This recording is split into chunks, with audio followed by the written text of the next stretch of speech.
colleagues.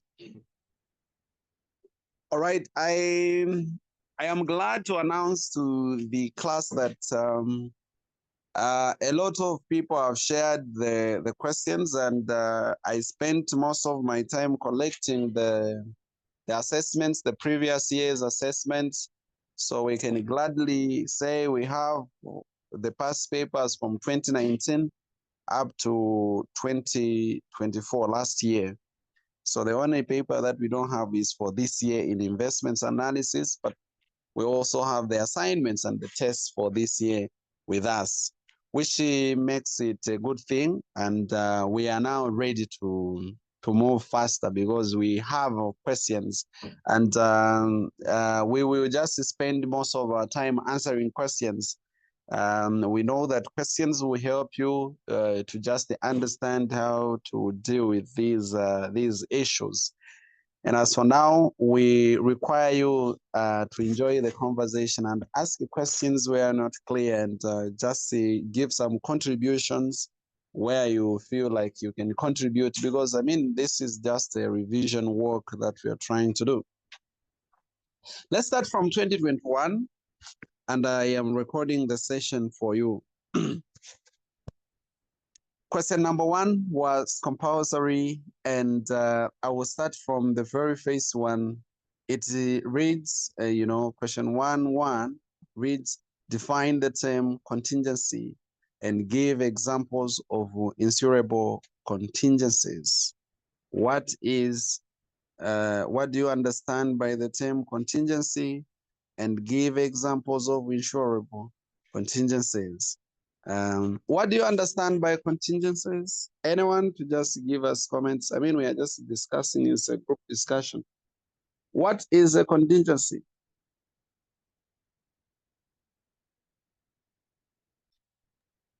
Can I give it a try? Yeah, you can go ahead, sir. Thank you. A contingency refers to a situation whereby you are, when you are in need, there may be some kind of a help or solution provided. Yeah. Okay, thank you very much for that one. Do we have anyone else who has a contra one or an addition to the same? What is a contingency? Ladies are well represented as well in the group. What is a contingency?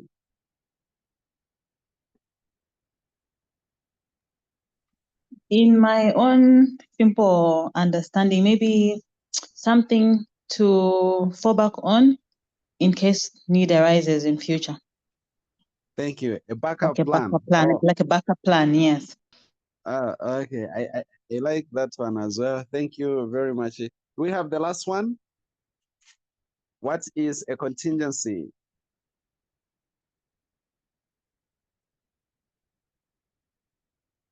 What is a contingency?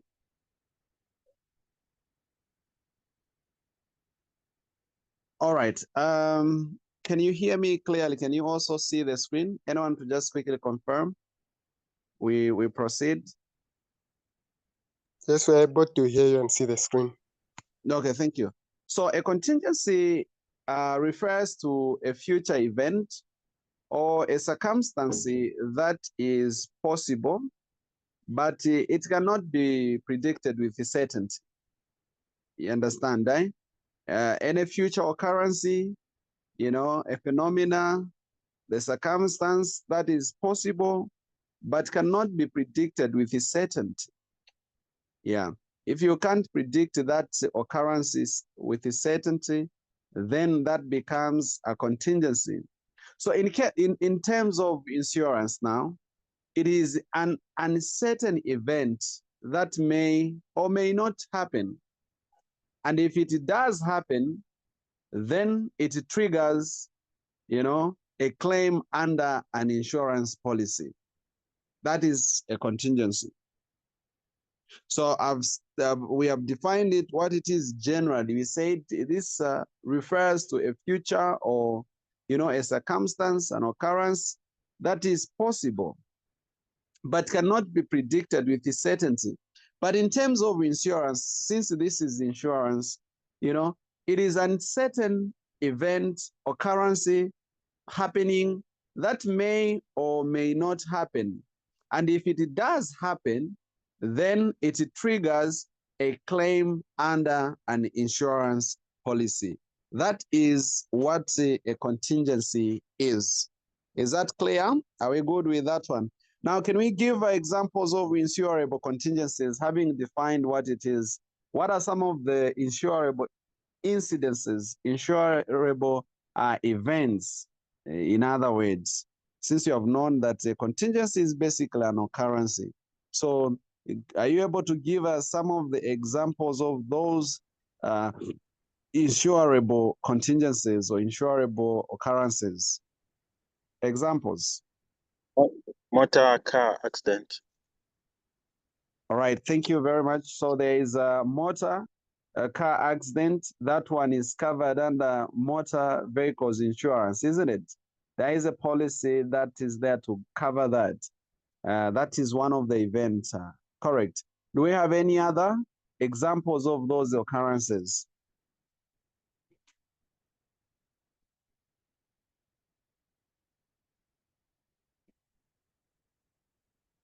Any occurrence that we know that it is insurable, actually, it can be covered under a certain policy. That's the understanding of the question.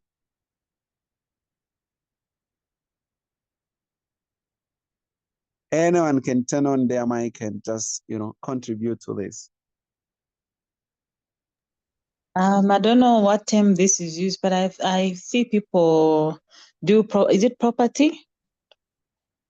Okay. What about in my company we have such like housing, and I don't know where it falls, but you can insure your home, property, your TVs, and everything in the house in case there's a fire, such things. But I don't know where that falls. Thank you very much, colleagues. We have heard that to some of us who may want to insure our property, insure our houses, our belongings, the content of the house, you can easily get in touch with the Trustees. All right, I'm marketing now on behalf of the company, though they have not yet paid for me. They have not paid me to market, but I'm marketing. So it's a serious company. They do cover all those things. They give you the claims as once you claim, they are able to clear the claims within the shortest possible period of time. They are really good people. You can consider getting covered under them. Teresa knows that I'm correct with what I'm saying. She's able to confirm. No, let me correct that one. I'm not saying Okay. I'm not saying I have a company that does that, but the company that I work for is engaged with another company that does that for staff. Thank you. Okay. Thanks for the correction. So we know that through their company, Teresa and their company, they are able to do everything that we have stated. Okay. So that is called property insurance. Any other events that can be covered?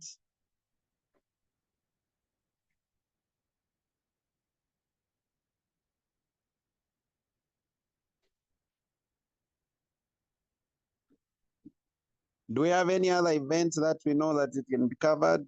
We are talking about the examples of those insurable contingencies. Let's just add to the number. We have talked about 2. Do we have some more?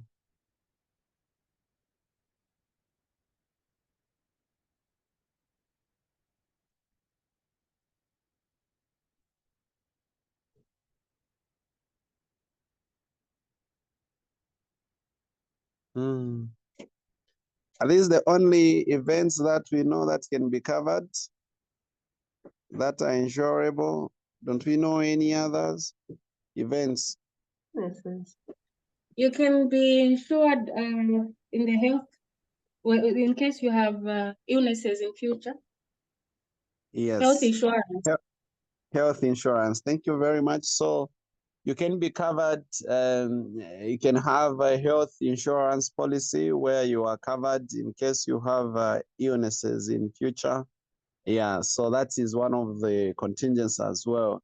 Any other contingency? There are so many, like that's why I keep on asking. There are quite a lot. Each one of us actually can manage to mention one. Sir, what about reinsurance? You may add, maybe you add light to the same for the sake of others. Like, for example, an insurance company insures its liability with another insurance company. Okay, thank you very much for that one. She has brought a very important concept as well. Reinsurance. You get an insurance company, then you think that maybe the risk that you have gotten is too much, you know. You feel like there is also a probability of you not being able to meet the claims somehow. So you can also have that liability shared with another insurance company. That's a concept of reinsurance, all right? You are insuring your insurance company. You cover these people, for example. After covering them, you also realize that you may also somehow maybe not manage to cover everything. How should I say? When the claim comes, you know that this is too much level of risk. Maybe let me share also the risk with another particular company. So this is where the concept of reinsurance comes in, where an insurance company covers, and again, it does share the risk with another insurance company. Very, very important concept. Thank you very much for that one. Do we have any other examples of those events that we can insure?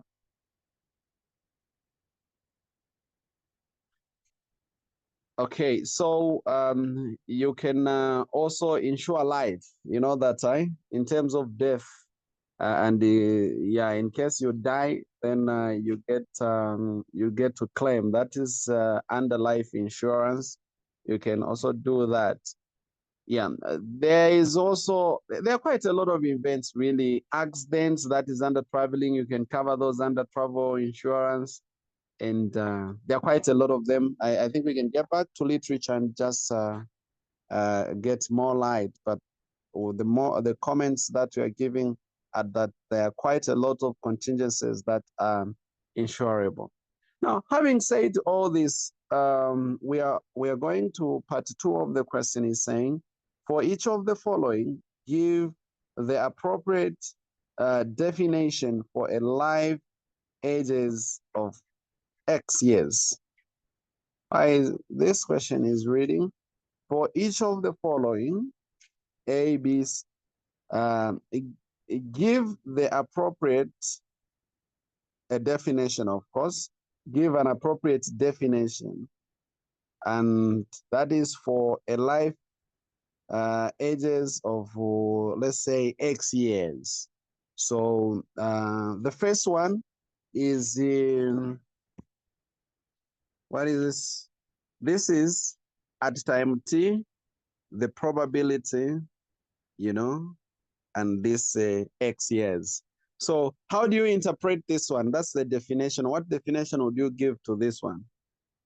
Anyone? How do you read this this probability? I've already given a tip that it is a probability. What does it denote?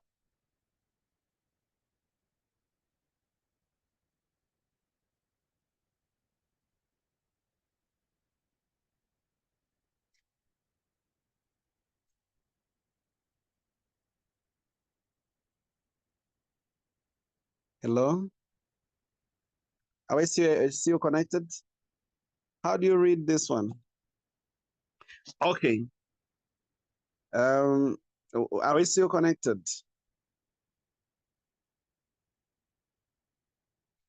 Anyone confirm Yes, we are sir. still connected? Okay, thank you. So it denotes, yeah, this one denotes the probability, right? The probability the likelihood that a person, this person is aged X years, right? Is aged X years, will survive. Will survive. Will survive how many years? Will survive for 40 years. Actually, not 40 years, 40 more years, because it's an addition. It's an increment, 40 more years, right? That is to say, until the age, that is to say, until they reach the age of what? X plus time. Is that clear? So we are reading the probabilities. So this denotes the probability that a person who is aged X number of years will survive for T more years until they reach the age X plus T.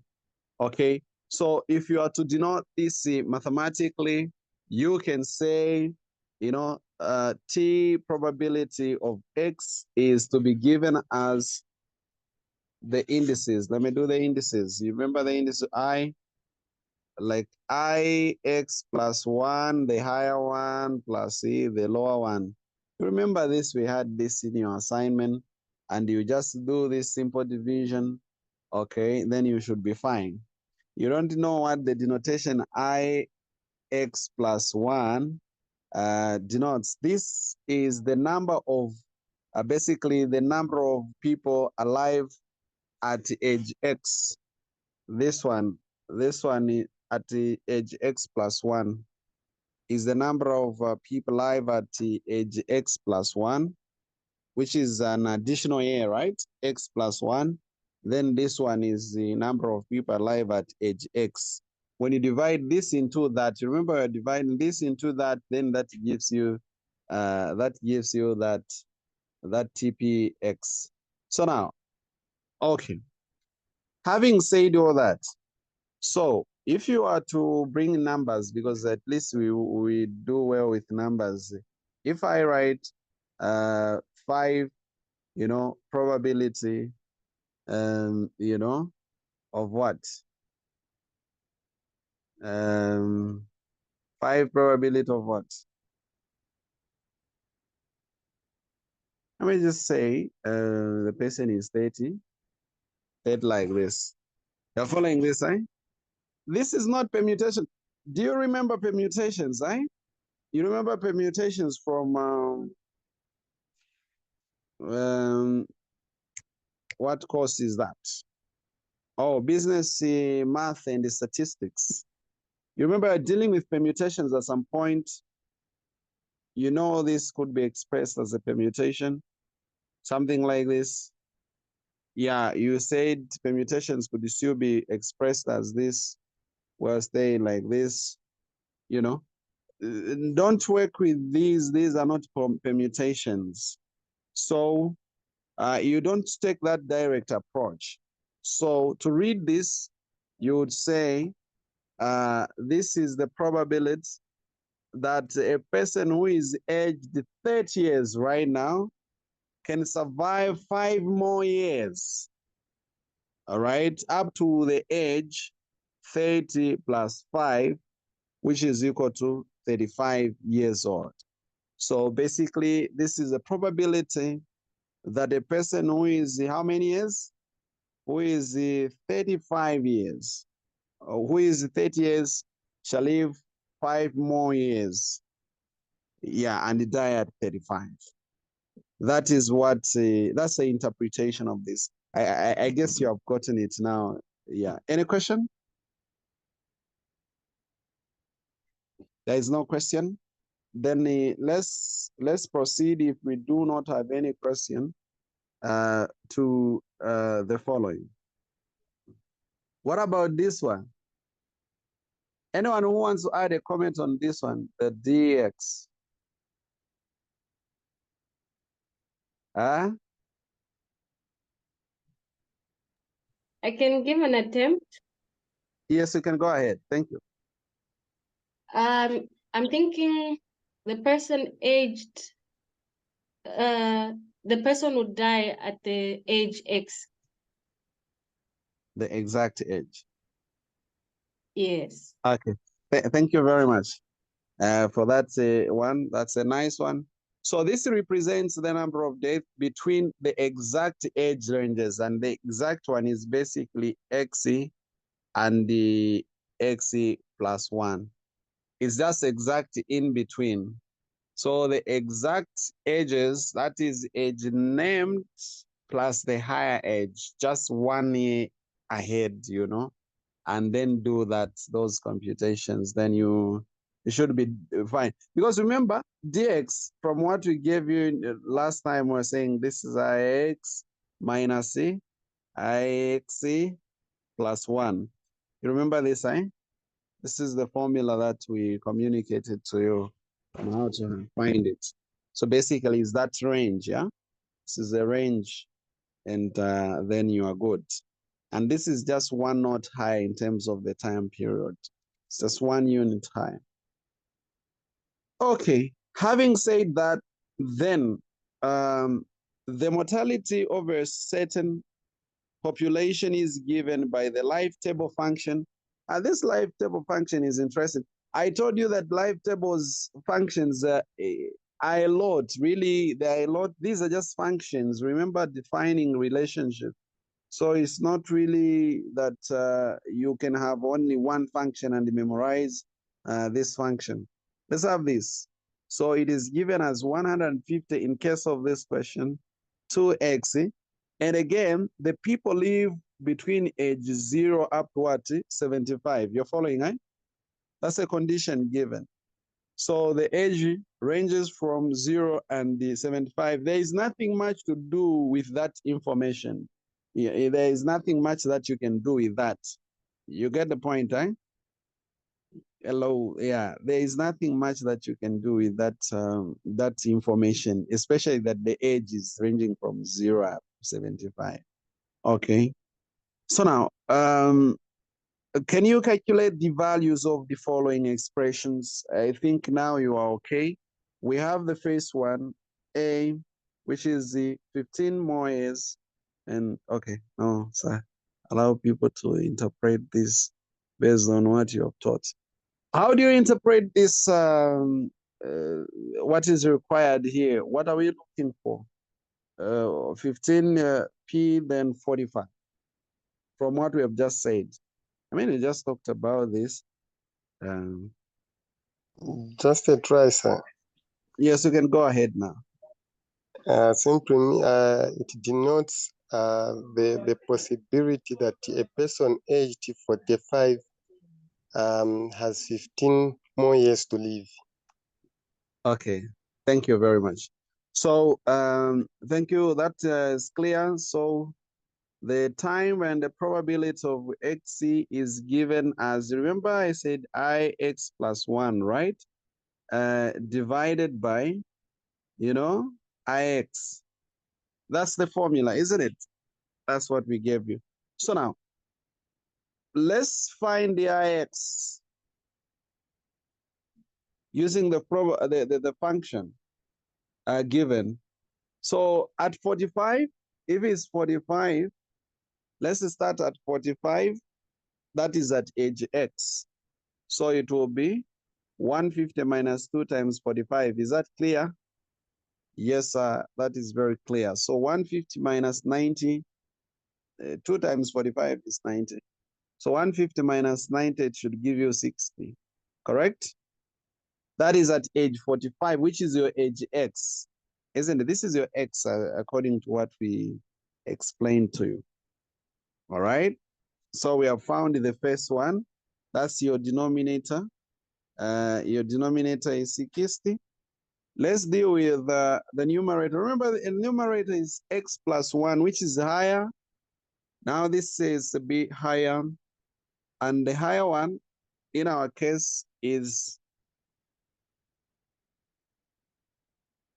is this one, right?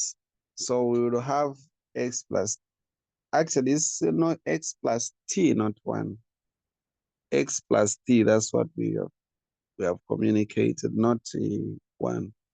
This is T.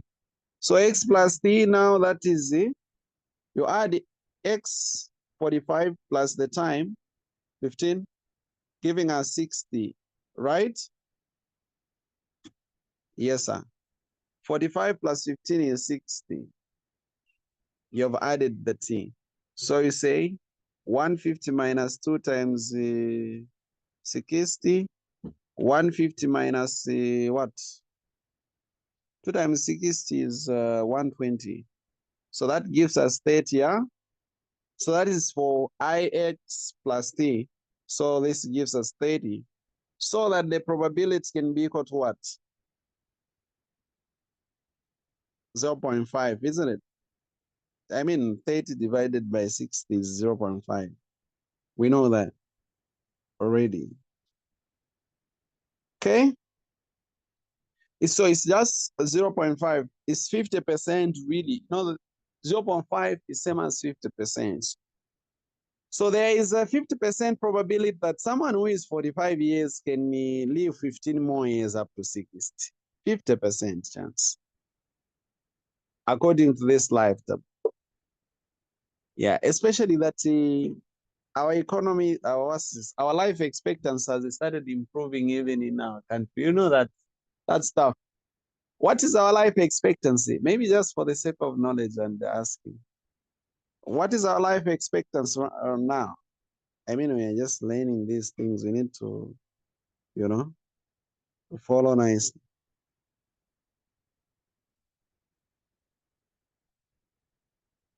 What is Zambia's current life expectancy?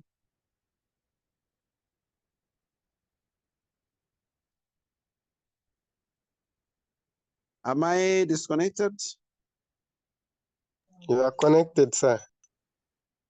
Yes. So what is the expectancy? The life expectancy?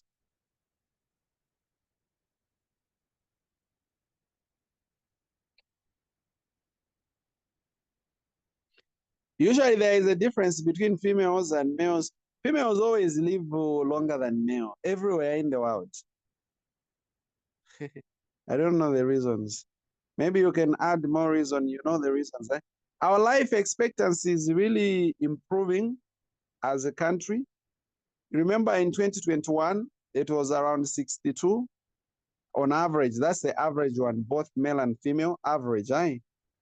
And 2023, it was around 66.35 somewhere there, and 67.7 somewhere there on average. But what about for females now? Where is it standing, like currently?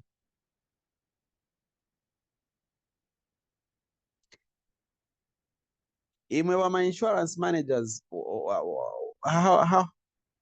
how do you play with this information? Really, it's very important information.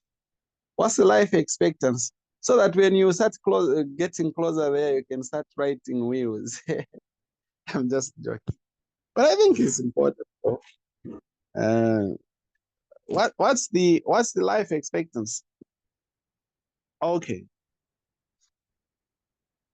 we can really consult different sources, but on average, for females, it's around the 69, around 69.1, somewhere there. And then for males, it's still 64.3, somewhere there. That's for Zambia. 64 years on average. If a man lives beyond 64 years in Zambia right now, as of 2025, that person has lived beyond the average. The current one is 62.3. Oh, the current, that what source is that? Females. What source is that? Google. Google. Google. Let's use the World Bank data set. Let's use very reliable source. Okay, thank you very much for that one. Yeah, but writing on the World Bank data set, these are the figures that I'm giving. Okay. We're using the World Bank data bank. At least that is the highly dependable data. Are we good? You know the 60, you know the 62 somewhere was for 2021, somewhere there. But the pressure is that Google stuff. The information, it takes time to be updated there. You understand, eh? But for the World Bank, you know that the data set for World Bank in the data bank is constantly being updated every year. So that's why I'm trying to recommend that we rely on that data bank. Are we good? Yes, we are good. Okay, so anyway, back to the question. This is what we are talking about. So it's 50%, that is the chance. Okay. Let's cross to, yes, sir. So I wanted to ask, so which simply means this one, the denominator, the case that we have found, it's the answer that before we add time. Yes, that is before we add time. Like the 60 one was at X, at point X. If you follow the way how I defined this function, this is at IX. If you check, you've seen the formula, it's here. This Yes, is sir. at X, yeah, when we put 45, but we are using this function. Now the function, yeah, this is the function that we are using. Anyway, let me not say much. Yeah, that's what we are saying. Okay. We are good, right? We can proceed. Yes, sir. Let's proceed to B. This one is 20 Q10. How do you interpret this one? How do you work with this one? You remember the concept that I explained of complement probabilities? Ooh, someone had called me and I was explaining to them over there. Is it given? Or is it etc. Z or someone else? One of the people had called me and I was trying to explain to them the complement probabilities some time back. Anyways, I've forgotten the persons. But anyway, we are talking about the concept of complement probabilities here. Remember, on complement probability, it is said that the probability that an event shall occur plus the probability that an event is not occurring should be equal to 1. Do you remember that, eh? Probability of success plus the probability of failing, that is the probability that the event shall not occur, is equal to 1. The probability that Zambia qualifies, the national soccer team, qualifies to the World Cup is let's say is 60%, right? Then we do know that when we add the 60% of qualifying plus the probability of not qualifying, they should give us 1 because that's total probability. So therefore, if we are to find the probability of not qualifying, it shall just be the probability of failing equal to 1 minus the probability of qualifying, isn't it? That's success. You get what I mean, eh? If everything sums up to 1. So in the context of this very question, when you see this Q, we're dealing with complement probability. So this is as good as, what is this? Let's say TQX. This is equal to 1 minus TPX. Yeah. Remember, this is the direct probability. So if you can compute the direct probability in that case, and then deduct from, deduct that from 1, then you should be fine. You get the point, right? So maybe defining now what this probability is looking for. So this probability does denote the probability that a person who is aged 10 years, dies within the next 20 years. before reaching the age of what? 30. Did you get that one? Someone will ask, what is the difference now? Remember, when you're dealing with P, that's a probability of success. So there we are looking at the probability of surviving. Surviving is positive. It's a success to us. Are you following, eh? Surviving is a success. So it's, yeah, it's our success. So we use the probabilities P. But when we tend to be negative, you know, the probability of surviving plus the probability of dying, they should all equal to 1. So when we are speaking of negatives, that's death in this case, then we are looking for the complement probability.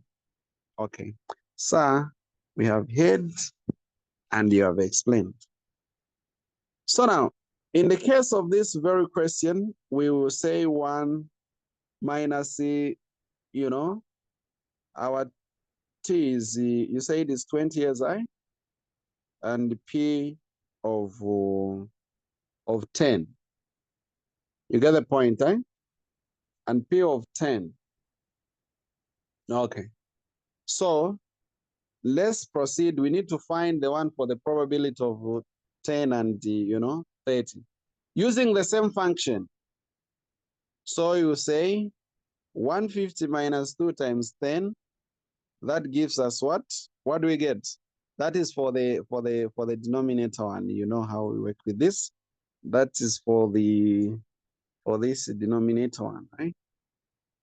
Remember your answer is 1 minus C, xc plus t divided by x, like that, isn't it? Because this one gives us the probability of t and x, isn't it? That's what that gives you, like just this area, this thing in the parentheses that I've circled. Okay. So I've replaced it by putting the formula. So what do we find? 150 minus 20, it should be 130, yeah? Yes, sir. And then the next one is where we add 10 plus 20, giving us 30. So it will be 2 times 30, close like that, 60. 150 minus 60, it should give us what? That's the added one, that's x plus t, 90. So that you can say 90 divided by what? By 130, and all that deducted from 1, so that your probability can be equal to what? 1 minus, what is 90 divided by 30?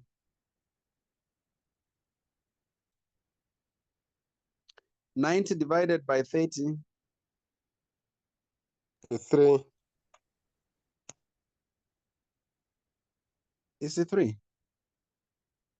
90 divided by 30, like in the divisor is to be 130, and then the dividend is supposed to be 90. What do you find?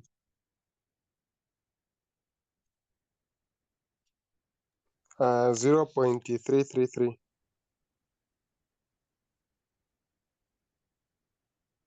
0.33. Yes. Have you already deducted from 1? You have said 90 divided by what? 30. 130. 130. Oh, sorry. 90 divided by 130. 0.69. Just that? 0.6923. Okay, 0.96923. Minus 1. Okay, deduct 1. Which one? Get it from 1. Deduct it from 1. Okay, so it will give me 0.3076. 0.3076. Okay. So that's the 97. probability of dying, eh? Yeah, that's the probability of dying and not reaching the age of 30. It's crazy. All right. We want to hear the probability of surviving, not of dying. But it's almost all the same stuff, though. Yeah. But you should really be careful in the way how you understand those probabilities. They are different, eh? The probability of surviving and the probability of dying. Okay. Any questions? We move on to something else. We go to part 4 of the question. Is there any question? Are we still connected? Sorry if I get you right. What did you say? What it denotes? This one, the B one. The probability. This one is the probability that a person who is aged 10 years, yeah, dies within the next 20 years. That is before they can reach their next birthday. That is the X plus T birthday. That's 30th.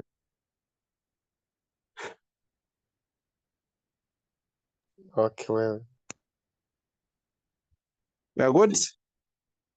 Yes, sir. Okay. Let's get to this one now. We'll move a bit faster. Can you state the main difference between an overhead expense and a direct expense incurred in, in writing a life insurance policy, and give an example for each? State the main difference between, okay, what is the difference between overhead expense and the direct expense, really? Of course, contextualizing it to writing a life insurance policy and give an example for each of them. Okay? Let's start from overhead expenses. What do you understand by overhead expenses? We all did cost accounting. I remember most of you were with me. What did we say overhead costs are, or overhead? What does the word overhead mean in terms of costing and expenses? Expenditure. Do we still remember? We don't remember. Okay. Don't worry if you can't remember. We did mention that the word overhead simply means indirect. So these are indirect expenses, in other words. These are indirect expenses, the overheads.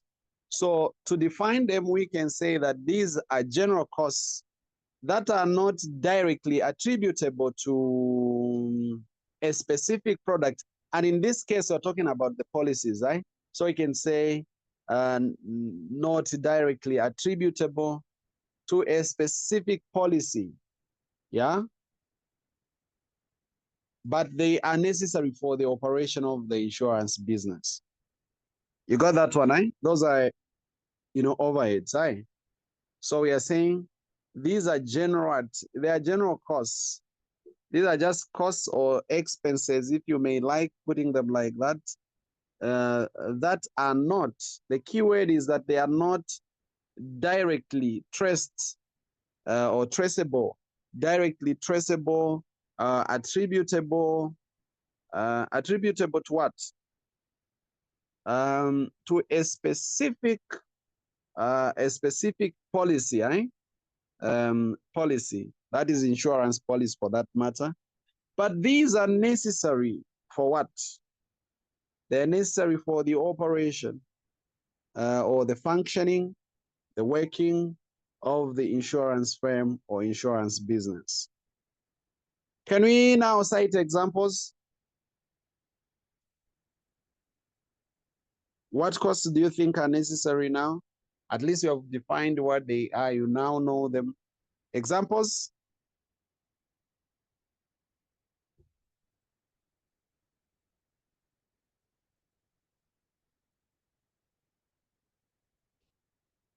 Okay. So examples would include rent, right? Rent, administrative salaries, the Transportation. yeah. Like those costs that are not really directly attributed, and you already know that. Okay. What about direct expenses. The direct one are the opposite, really. These are attributable, right? They are traceable. They are traceable to a specific policy. The overheads, they just support the business as a whole, and they are not linked to an individual policy.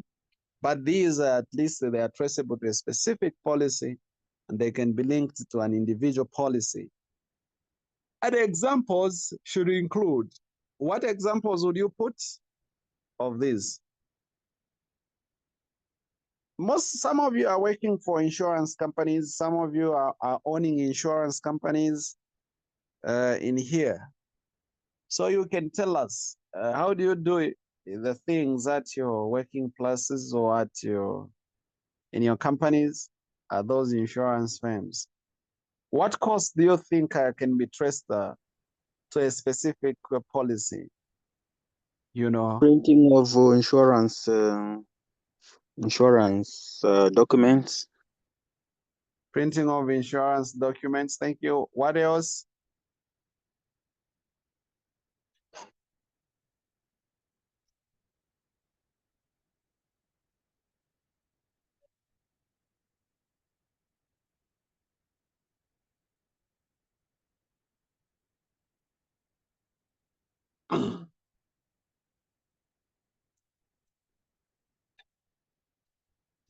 All right.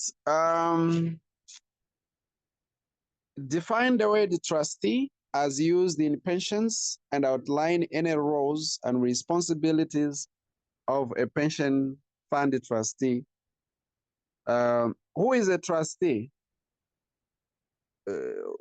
What is your understanding of the term trustee?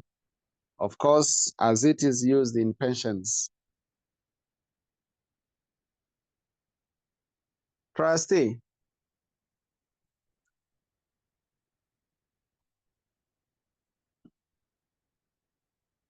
Okay, so in pensions, if an individual is a trustee, that simply means that that person is appointed to manage the pension scheme assets, usually on behalf of the members and the beneficiaries, fisheries, in accordance with the trust's law and the scheme rules as outlined by SEC.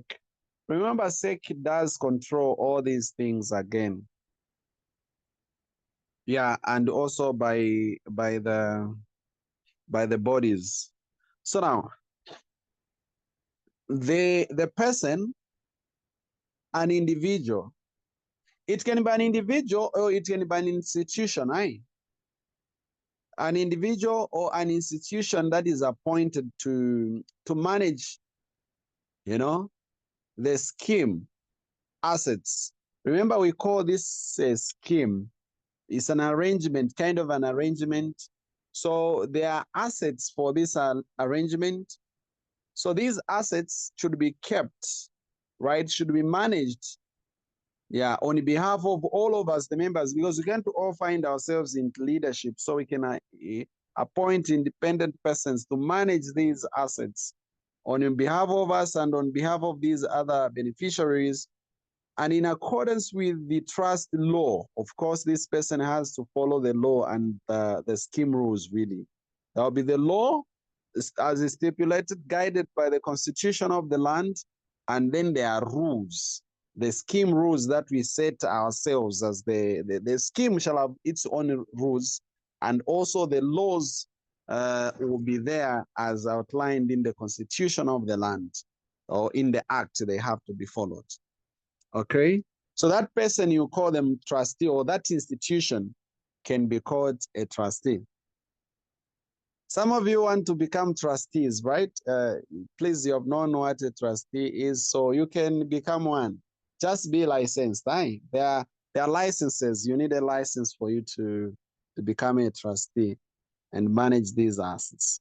Now, your roles are as follow as a trustee. One, of course, we have already said that you are to manage the assets. Asset management, you oversee the investments of pension funds to ensure long-term returns. That's what you do. You have to oversee the investments. All right, the investments of what? You are investing the funds of this of the pensions fund to ensure long-term investments. You remember last time we made mention to us that usually the money that you do what? You remit or you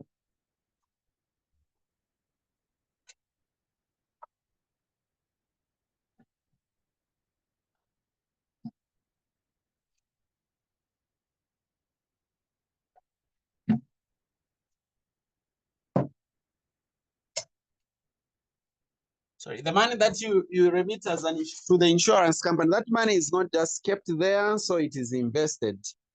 And again, you administer the policy, that is policy administration. You ensure that the scheme is operated according to the trusted deeds or the rules of that. So administration of the policy really is what you do, okay?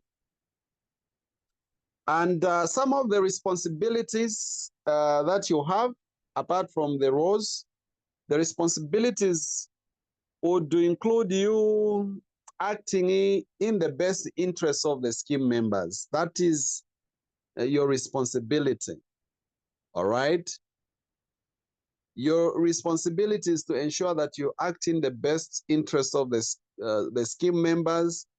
And again, you are responsible to ensure compliancy, that you are compliant with the requirements. Of course, these could be legal or regulatory, right?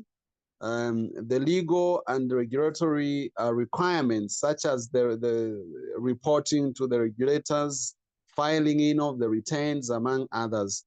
All those are some of the responsibilities that you have. And we come to number 6, explain any 3 possible challenges that arise in trying to achieve the above for trustees in Zambia. For example, why do these guys really fail to achieve that?